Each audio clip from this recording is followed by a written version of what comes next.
आज मैं आपको कुंभ पर्व के बारे में कुछ बातें बताती हूँ। भारतीय संस्कृति में कुंभ के अवसर पर प्रसिद्ध तीर्थ स्थल हरिद्वार, इलाहाबाद, उज्जैन व नासिक में नदियों में स्नान करने का बहुत बड़ा महत्व है। सभी धार्मिक ग्रंथों और पुराणों में प्रति 12 वर्ष के बाद उक्त 4 तीर्थ स्थलों में से किसी एक तीर्थ स्थल पर कुंभ का पर्व मनाया जाता है। 12 वर्ष के बाद किस नगर में पर्व का आयोजन किया जाएगा, इस बात का निर्णय ज्योतिष शास्त्र की गणना के अनुसार किया जाता है। ज्योतिष शास्त्र के अनुसार कुंभ का पर्व सूर्य, चंद्रमा और बृहस्पति ग्रह के संयोग से किसी एक तीर्थ स्थल पर निश्चित किया जाता है।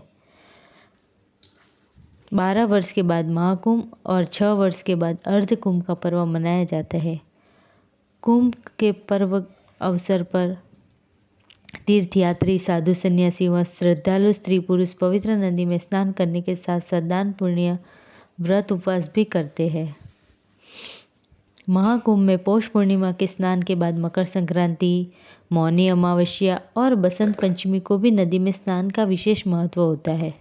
महाकुंभ के समापन पर श्रद्धालु स्त्री पुरुष माघ पूर्णिमा और महाशिवरात्रि को भी नदी में स्नान करते हैं। अब मैं आपको कथा सुनाती हूँ। पुराणों में कुंभ के महत्व का विशेष रूप से वर्णन किया गया है। कुंभ के संबंध में देवताओं और राक्षसों के परस्पर मिलकर समुद्र मंथन से उत्पन्न अमृत कुंभ की कथा का वर्णन मिलता है। प्राचीन काल में देवताओं और राक्षसों में शासन के लिए भयंकर युद्ध होते रहते थे। देवताओं को अद्भुत दिव्य शक्तियां मिली हुई थी, लेकिन राक्षस भी उनसे किसी तरह कम शक्तिशाली नहीं थे। हर बार युद्ध होने पर देवताओं को ही अधिक हानि होती थी। राक्षसों के कुल गुरु शुक्राचार्य संजीवनी विद्या के ज्ञाता थे। संजीवनी विद्या से शुक्राचार्य बुरी तरह घायल और मरणासन्न राक्षसों को भी तुरंत स्वस्थ कर लेते थे।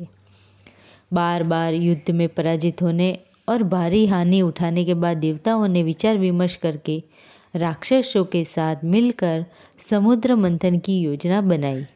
समुद्र मंथन के लिए मंदराचल पर्वत की मंथनी करके समुद्र मंथन की योजना बनाई गई और शेषनाग को रस्सी बनाकर मंथन प्रारंभ किया गया। कई वर्ष तक मंथन करने के बाद समुद्र 14 अद्वितीय रत्न प्राप्त हुए, जिनमें एक अमृत से देवताओं ने उन्हें रोकने की कोशिश की तो उनमें युद्ध छिड़ गया। इस बीच अवसर पाकर देवराज इंद्र का पुत्र जयंत उस अमृत कुंभ को कंधे पर रखकर भाग निकला। लंबी यात्रा करता हुआ जब बुरी तरह थक गया तो उसने कुछ समय के लिए अमृत हरिद्वार में गंगा के किनारे जमीन पर रखा।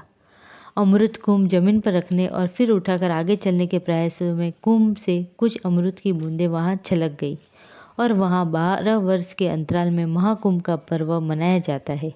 महाकुंभ पर श्रद्धालु स्त्री पुरुष पवित्र नदियों में स्नान के साथ व्रत उपवास भी करते हैं।